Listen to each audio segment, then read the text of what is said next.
ഹരിശ്രീ ഗണപതിയെ നമസ്തു. നക്ഷത്രജാലത്തിലേക്ക് ഏവരെയും സ്വാഗതം ചെയ്യുന്നു. നിങ്ങൾ ആദ്യമായിട്ട് ചാനൽ കാണുന്നുണ്ടെങ്കിൽ ഒന്ന് സബ്സ്ക്രൈബ് ചെയ്യുക. തൊട്ടടുത്തുള്ള ബെല്ലിൻ്റെ ഒരു ചിത്രമുണ്ട്, അത് തൊട്ട് കഴിയുമ്പോൾ 3 ഓപ്ഷൻ വരും. അതിൽ ഓൾ എന്നുള്ളൊരു ഭാഗം തൊട്ട് വെച്ചാൽ ഇടുന്ന വീഡിയോയ്ക്ക് ആദ്യം തന്നെ നിങ്ങൾക്ക് ലഭിക്കും. ഇനി നമ്മൾ പറയുന്നത് വിശാഖം നക്ഷത്രത്തിൻ്റെ കുറച്ച് കാര്യങ്ങളാണ്. അഗ്നി പിന്തുടർച്ചക്കാരായ വിശാഖ നക്ഷത്രക്കാരുടെ വ്യക്തികൾ അവർ ഊർജ്ജസ്വലതയും ജീവൻ നിറഞ്ഞവരായിരിക്കും. അതായത് എപ്പോഴും ഊർജ്ജസ്വലത നിലനിർത്തുന്നവരായിരിക്കും. 2 ലോകങ്ങളിലെയും ഏറ്റവും മികച്ചത് ഉൾക്കൊള്ളുന്ന ഒരു വിഭാഗമാണ് ഇവർ. പരമ്പരാഗത മൂല്യങ്ങൾ വിശ്വസിക്കുമ്പോൾ തന്നെ പുതിയതും നൂതനവുമായ ജീവിത രീതികളുമായി പൊരുത്തപ്പെടാനും ഇവർ വൈദഗ്ധ്യമുള്ളവരാണ്. ഇവിടെ വാക്കുകളിൽ പുരുഷനോ സ്ത്രീയോ ഉയർന്ന ധാർമ്മിക നിലവാരം പുലർത്തുകയും ചെയ്യുന്ന ഒരു പ്രകൃതമാണ് ഇവർക്കുള്ളത്. വ്യാഴമാണ് ഇവരുടെ ഭരണഗ്രഹം. ഇവർക്ക് എല്ലാവരിലും ഒരു സ്വാധീനം നിലനിർത്താനുള്ളൊരു കഴിവ് ഇവർക്കുണ്ട്. നമ്മൾ കണ്ടുമുട്ടുന്ന ഏറ്റവും ബുദ്ധിമാന്മാരിൽ ഒരാളായിരിക്കും വിശാഖ നക്ഷത്രക്കാർ. ഒക്കെ നല്ലൊരു ബുദ്ധിയായിരിക്കും. അവരുടെ മതത്തെയും അഹിംസയെയും കുറിച്ചുള്ള വിശ്വാസങ്ങൾ കൂടാതെ പൂർണ്ണതയുള്ള ഒരു മനുഷ്യനെ കണ്ടെത്താനായിട്ട് ഈ നാളുകാരിലൂടെ നമുക്ക് സാധിക്കും.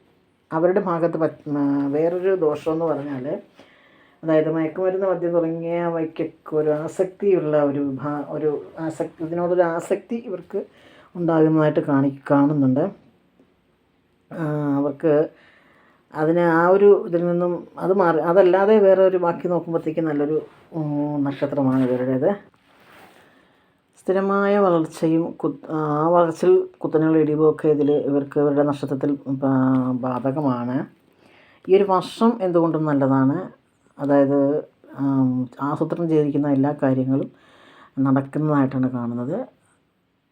കരിയറിനെയും ബിസിനസ്സിനെയൊക്കെ പ്രണയബന്ധങ്ങളെയും സാമ്പത്തികത്തെയും ഒക്കെ നന്നായി തന്നെ നല്ലൊരു മേഖലയിലേക്കാണ് ഇത് കൊണ്ടുപോകുന്നത്. നിങ്ങളുടെ നാൾ ഈ 2025, അതായത് ബിസിനസ്സിലും പ്രണയബദ്ധരാണെങ്കിൽ അതിലും മറ്റ് സൗഹൃദ ബന്ധത്തിലും സാമ്പത്തികത്തിലും ഒക്കെ നല്ലൊരു മാറ്റമാണ്.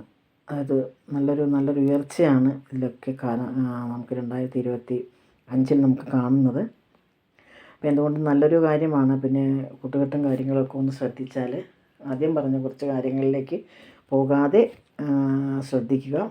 ചെറിയ ദോഷങ്ങളും കാര്യങ്ങളും ഉണ്ട്. അത് തൊട്ടടുത്തുള്ള ക്ഷേത്രത്തിൽ പക്കപ്പിറന്നാൾ തോറും എന്തെങ്കിലുമൊക്കെ വഴിപാടുകൾ നടത്തുന്നത് നന്നായിരിക്കും. ശനീശ്വരനെ പ്രാർത്ഥിച്ചാൽ ഏറ്റവും നന്ന്. ശാസ്താവിൻ്റെ അമ്പലം ഉണ്ടെങ്കിൽ അവിടെ പോവുക. പോയിട്ട് ഒരു എള്ളുതിരി കത്തിക്കുകയോ അങ്ങനെ എന്തെങ്കിലുമൊക്കെ ചെയ്തു കഴിഞ്ഞാൽ നമുക്ക് നമ്മളുടെ ചെറിയ ദോഷങ്ങളും കാര്യങ്ങളൊക്കെ മാറിക്കിട്ടുന്നതായിരിക്കും. അപ്പോൾ മറ്റൊരു വീഡിയോയുമായി കാണുന്നവരെല്ലാവർക്കും നന്ദി, നമസ്കാരം.